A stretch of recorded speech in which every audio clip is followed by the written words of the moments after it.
Thanks for everyone for coming here today. Again, just to introduce myself, my name is Austin Shellnut. I run a company just out of Austin, Texas. No coincidence, called Strategic Thermal Labs. We are a thermal engineering research and development firm, recently transitioning to a solution provider. I am actually not here to talk about anything that my company is doing with respect to ending the war on water, other than a public service announcement about the value of water in our lives. Up here with me is Tyler Duncan, who is the VP of Engineering at our company as well. So just want to say that we're from Texas. There are some allergies in the area, and so if my voice sounds shaky, it's not because I'm a terrible public speaker or exceptionally nervous. It's because I have allergies. So thank you. All right, so see if I can move this a little closer. So right off the bat, I'm going to tell you kind of the punchline of this session. I'll consolidate it down to 3 points, and if you dislike those points, you can save yourself half an hour of time. But the first one is that evaporating water is the single most powerful heat transfer mechanism on planet Earth. Prove me wrong. It's also the most natural, cleanest, and energy efficient method that we have for dissipating heat. That's an important characteristic of it. Point number 2, liquid cooling can enable the thermodynamic need or necessity for evaporating water through a wet tower. However, under no circumstance does it diminish the value of evaporating water from a cooling tower, and I'll explain more on that. Point 3, data centers should be encouraged to evaporate water and incentivized to construct and contribute toward desalination plants, water distribution pipelines, on-premise wastewater treatment plants, and on-premise non-potable storage for cooling tower water. So that's kind of the punchline. Let's jump into it. Right at the start, as I mentioned, my company, Strategic Thermal Labs, is not here to sell a product on the premise of evaporating water. We don't sell evaporative cooling towers. This session is really more of a response to a growing trend that I see in the industry that has created a war on water based upon the vast amounts of water that is consumed by data centers today. Real quick, quote that kind of embodies sort of the sentiment that I see kind of resonating across the data center industry right now is that obviously water consumption in data centers is growing at an unprecedented rate. It is a lot. In some cases, it is millions of gallons of water per day in certain data centers. So that has resulted in solution providers creating commentary to the effect of we need to move away from evaporative cooling towers to save water. And I want to talk about why that's not the right answer for the planet as a whole from an energy efficiency perspective. So let's start with real quick, background for those in the room who aren't familiar with the topic that I'm referring to here. Why there is this war on water consumption in data centers. And so to be very specific, data centers do consume a significant portion of water. In some cases, it's hundreds of thousands, if not millions of gallons per day. The water that gets consumed by a data center that we're referring to is water that gets evaporated away, typically during a cooling process in an evaporative cooling tower. We're really not talking about water that exists within a closed-loop cooling system, just like the water inside of your car that stays inside of your car unless, of course, things go terribly wrong. That's not the water we're talking about. We're talking about water that gets evaporated away to reject heat from the building. AI, of course, is accelerating water consumption. Water is consumed in proportion to the amount of heat being dissipated. Everybody is very familiar with the acceleration of thermal design power within accelerators and the amount of heat being dissipated in racks and data centers as a whole that is driving up a tremendous amount of water consumption to evaporatively cool those heat loads. What makes that problem just a little bit worse is that the driest places around the world are the best for evaporative cooling. It's where we get the most amount of heat rejection capacity for the water that gets evaporated. Those two things together are kind of a bad combination, but that's why you so frequently see data centers in the middle of deserts where there isn't a whole lot of water. And of course, on the far right side is mounting public concern. So planet Earth has no shortage of water. What planet Earth has a shortage of in some cases is regional drinkable water, and there is a water distribution scarcity issue in certain parts of the world. So I'm not here to diminish any of that. Those are all very true concerns that need to be dealt with. But there are many people who are calling for the regulation of water in data centers to the point where we might ban the usage of evaporative cooling in data centers, and that would be a terrible mistake. That's the thesis here. So real quick background, kind of simplified look at evaporative cooling. Again, not assuming that everybody in the room is intimately familiar with how evaporative cooling works. Most people have some familiarity with a swamp cooler, right? So when we talk about data center water consumption, it's about water that gets evaporated for cooling. Swamp coolers are something that most people have stood in front of on a hot day. Water that comes in from a garden hose is evaporated and it drops the ambient air temperature somewhere below the dry bulb temperature or the air temperature around the room that you feel, pretty close to the wet bulb temperature or the dew point of the room, which are typically fairly close to each other. Again, speaking in fairly macro terms that I think most people will be able to understand and recognize. Even without the use of mechanical chilling, you can get sub-ambient cooling through the direct evaporation of water. It's pretty powerful. When liquid water is exposed to dry air, some of the water molecules evaporate into water vapor. That process is entirely latent. Latent meaning that there is not a sensible temperature change of the cooling fluid. The molecules change phase from liquid to vapor. In the process, they absorb a tremendous amount of energy, typically thermal energy, in the process. That cools down the air around the molecule. It also cools down the liquid water itself. The water molecules that evaporate from liquid to vapor absorb incredible amounts of heat. That process is free. Free meaning that we don't supply extra energy for that to occur. So water is continuously evaporating all around us. It's evaporating off of every human being in this room right now. Nobody is hooked up to a form of electricity to make that happen.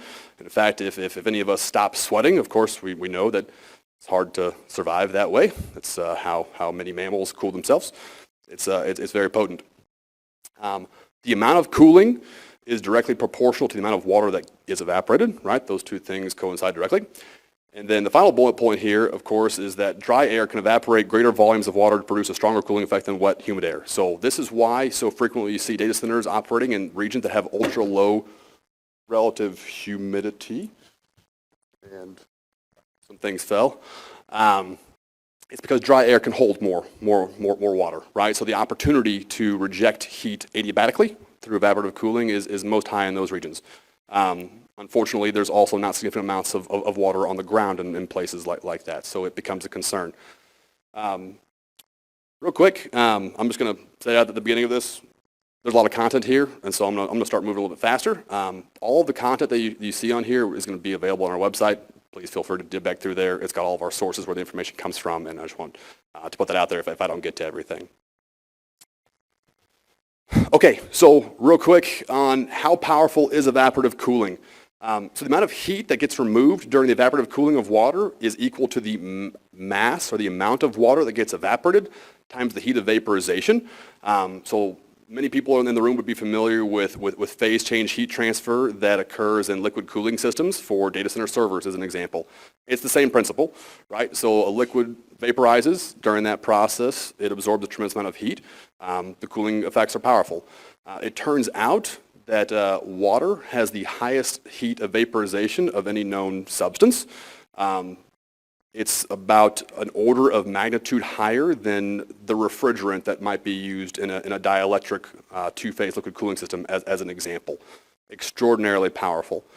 Can I put that in perspectives of things that we can all know and love and enjoy?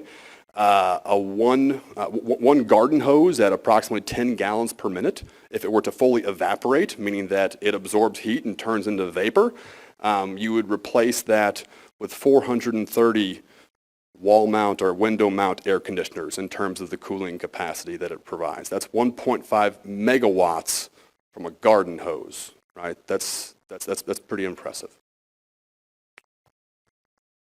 So let's talk about the economics. Why are so many data centers using evaporative water cooling today? And again, we can all have the best of intentions with respect to sustainability and green energy initiatives, but the truth is that it's a lot cheaper.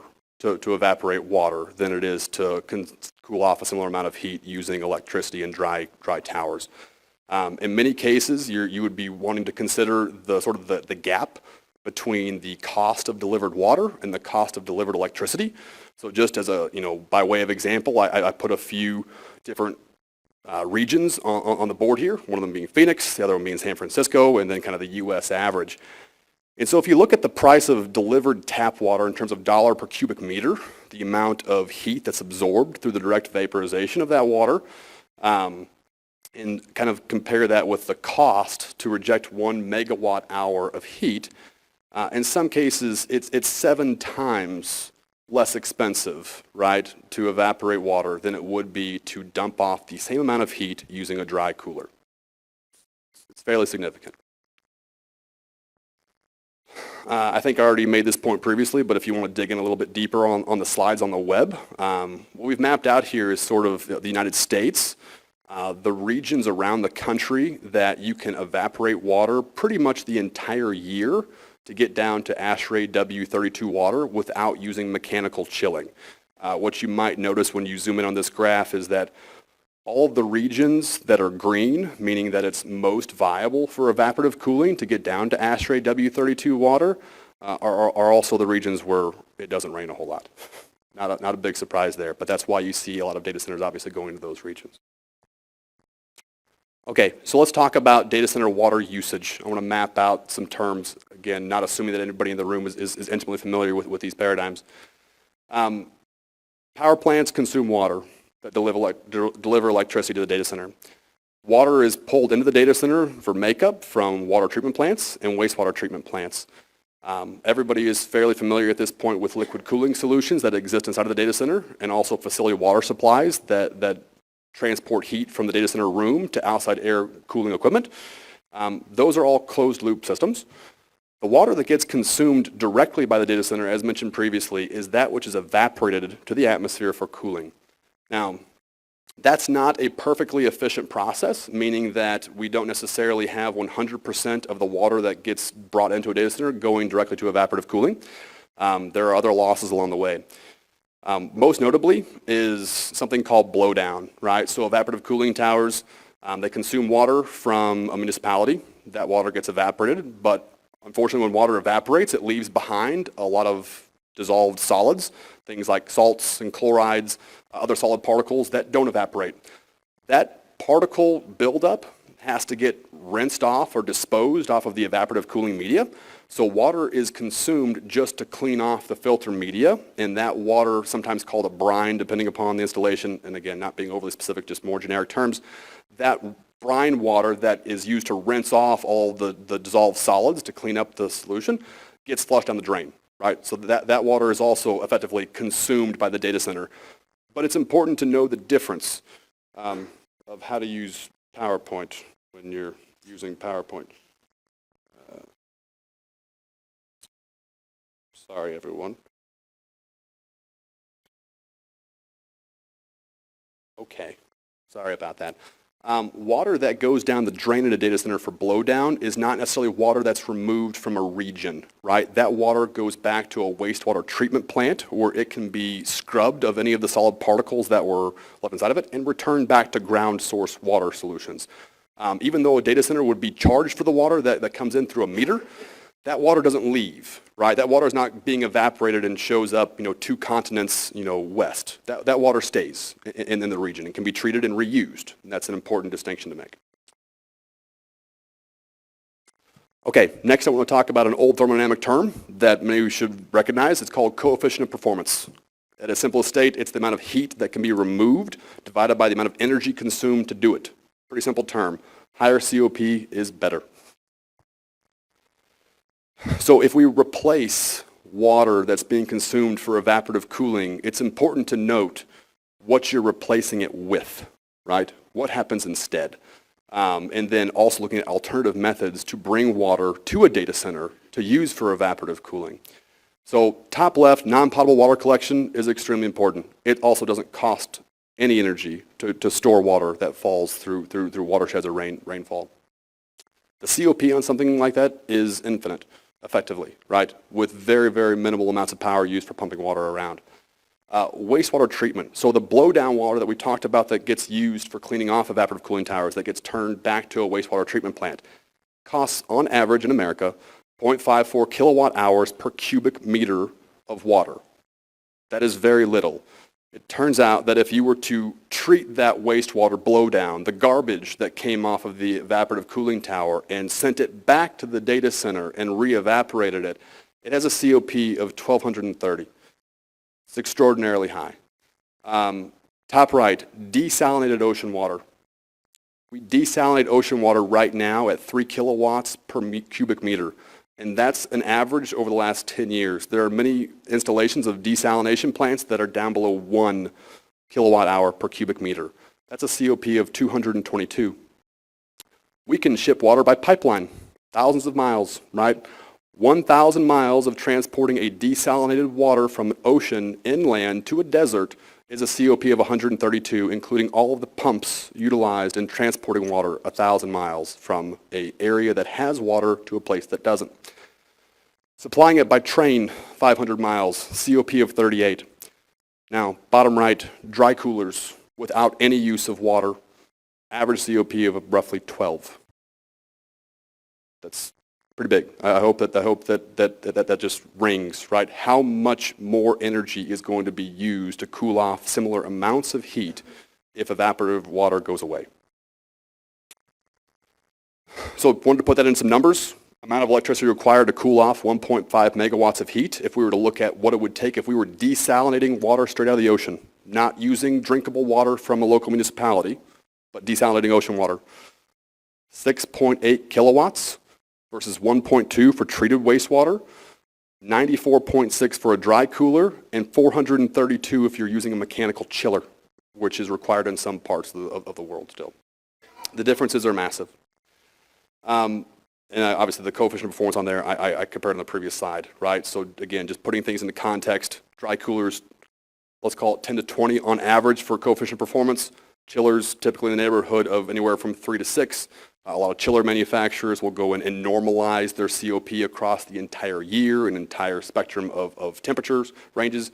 If we're looking at kind of a constant 35 degrees Celsius ambient air environment, for COP of 4 is about where you'd land. Okay, the next point on my agenda here, and I will speed up, is liquid cooling versus evaporative cooling. I'm going to breeze through this pretty quickly. For anybody who is curious, you can derive partial PUE from COP. Partial PUE is 1 divided by COP plus 1. So each device that has a COP or a coefficient of performance can be translated into a partial PUE, so you can kind of see what the effect is on a more comfortable term that we all look at, which is obviously PUE. The solution on the board here is 1.46 partial PUE, not bad for an air-cooled data center. And the point that I want to draw your attention to is the variability of the COP of a chiller or a dry cooler on temperature delta. Right? So water chiller efficiency versus temperature rise. As you increase the temperature delta between the condenser water supply and the facility water supply, the COP goes down significantly, right? So it depends upon the atmospheric conditions for the operational COP. The same is true for the dry tower. Now, according to the ASHRAE TC99 liquid cooling guidelines, most dry towers operate somewhere between a 3.9 and 11.1 degrees Celsius temperature delta. That winds up averaging somewhere in the neighborhood of 12 to 16 for a COP. I did it again.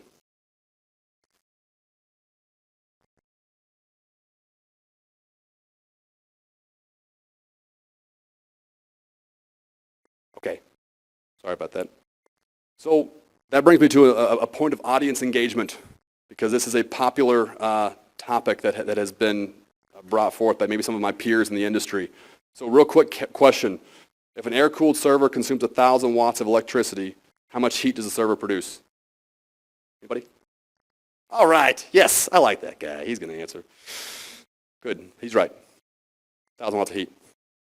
Next question. If a liquid-cooled server consumes 1,000 watts of electricity, how much heat does that server produce? Oh, yes. All right, we're paying attention. Okay, good deal. 1,000 watts of heat. Right on. Thank you. So one of the things that's being claimed fairly rampantly by many liquid cooling solution providers today is that their particular liquid cooling solution, and by the way, I'm a liquid cooling solution provider as well, so this doesn't help me in any way, but their liquid cooling solution would allow for the ceasing of evaporative water or reduce the consumption of water in the data center. That's not necessarily true, right? As I mentioned in my previous bullet point, by utilizing liquid cooling solutions, we can, in many cases, eliminate the necessity of evaporating water because we don't have to create the same suppression of temperature from the local dry bulb that's outside of the data center space. However, as we've already proven, it is always of a higher coefficient of performance, meaning less energy required to evaporate water, regardless of what cooling medium is being utilized. And again, based upon the 5-minute sign here, I'm going to move past that. What winds up happening, and this slide here is kind of a good example of an air-cooled data center at a PUE of 1.56, compared it with, let's call it, an energy-efficient data center of 1.1 PUE. Both cases, the total facility energy is 1 megawatt to make things clean. What is typically happening is that a liquid-cooled data center or an advanced energy efficiency-cooled data center is replacing electricity that was being utilized for mechanical chilling in many cases with more servers. The data center is still consuming the same amount of power that the site was planned out for, right?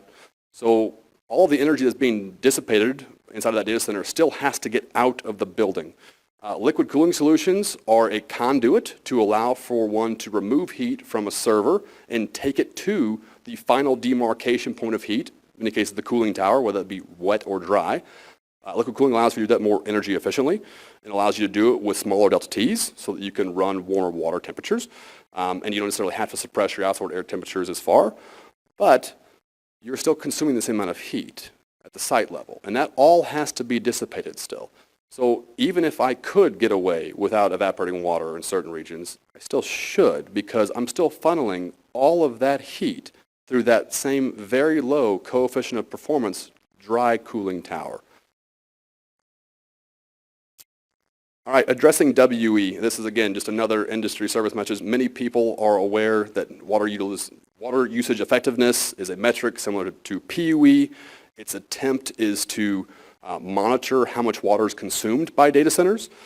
It is the ratio of annual water usage divided by IT equipment energy. This ratio, or this metric in general is fairly broken and desperately needs to be updated. There are a few glaring problems. The most important problem with WE is that effectively ideal WUE is 0 based upon the metric, right? There is no optimal. It would encourage or suggest that data centers should strive towards reducing WUE to the point where they don't evaporate water. That would be the opposite of the cleanest form of energy that we could use for cooling off data centers. Okay. Knowing that I have 2 minutes left, I'm going to end with these kind of key takeaways. So I'm going to read through these facts and opinions and make sure that they are identified as which one is which. Fact, water is the most abundant substance on Earth, but scarcity of potable water is a growing risk in many regions. Fact, one of the many significant challenges to regional potable water is inadequate water treatment, storage, and distribution infrastructure. Water everywhere, but not a drop to drink is kind of the analogy. Evaporating water is the cleanest and most energy-efficient cooling technology on the planet. Fact, today in the U.S., evaporating water for cooling is objectively both cheaper and greener than any other form of data center cooling. And then here's where the opinion comes in. I think data centers should be encouraged to evaporate water for cooling. Conversely, the price gap between municipal water delivery and electricity should probably shrink, with increased water revenues being used to scale out regional and intercontinental water treatment infrastructure, including desalination plants, wastewater treatment plants, water distribution pipelines, and non-potable storage for cooling tower water. This could look like incentives for data centers to construct on-premise wastewater treatment and non-potable water storage. In fact, water used for cooling inside the data center is not consumed.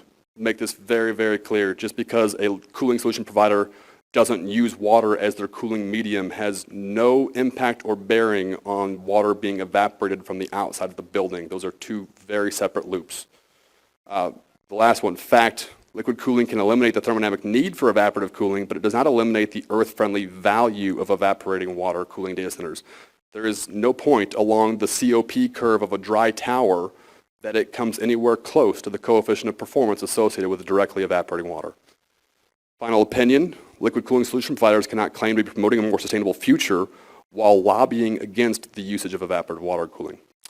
And I will stop there.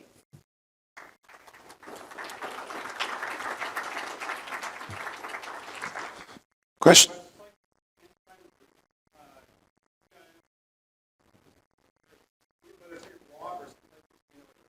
So we're going to add, so this week, we're not putting them on the website today just so that people will show up, and thank you for showing up. We're going to have 3 more this week, or 2 more, and at the end of this week, they'll be on our website. You got it. Other questions for Austin?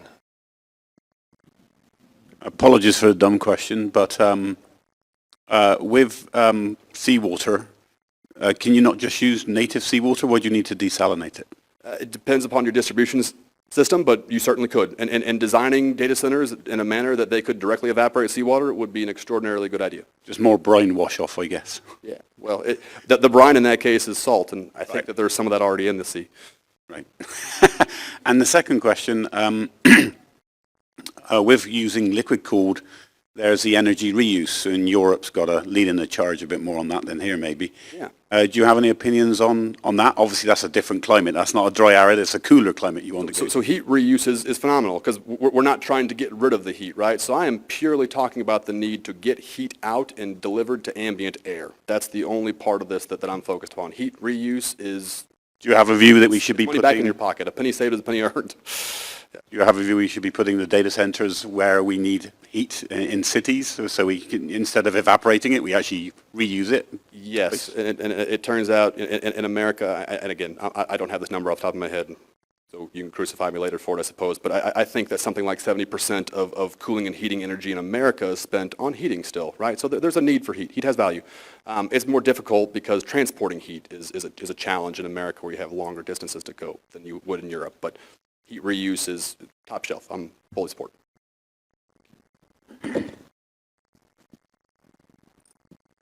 You say WE needs to be recast, replaced, updated. Can you clarify what you mean? Because it's already standardized and there's already a WE2 category which includes water use from power stations included in that WE category, but is there anything else you would add? Yes, so I think we could probably put together a better mathematical formula that normalized on an optimal amount of water evaporation, so approximately a WE of 1.8 would actually indicate that you are evaporating as much water as you are producing heat. And we don't want a WE of 0 because that would mean that you're using something that's inferior and consumes significantly more electricity to dump off that heat. 1.8 would be perfect. More than that would mean you're wasting lots of water. Less than that would mean you're not using enough water.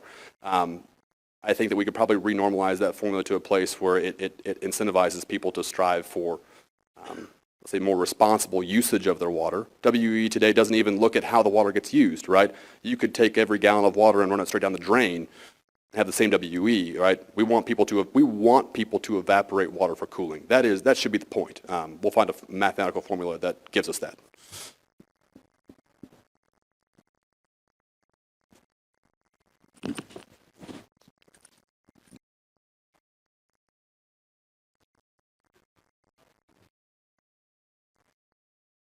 Forgive my ignorance, but yeah, if you have a refrigerant without water and you buy the electricity, is some place burning coal and that heat goes into steam to turn a turbine and that steam probably gets lost? That's right. So I think it was Lawrence Livermore National Laboratories did an examination of the amount of water that gets consumed on site at a data center versus that which gets consumed at the power generation facility, right? In many cases, it's 5 to 1. So I didn't bring that slide into this conversation, but it's here. You can go back and look at it. Again, if you're replacing evaporation of water in a data center with more electricity, which you are, right? What else can you replace it with, right? It's going to be replaced with electricity. In almost all scenarios, except for a very few forms of power generation, you're consuming more water at the power generation facility than you would have been to just consume it at the data center. Now, that's not true for all forms of power generation, but most of them today it is. All right, I think we have time for one more.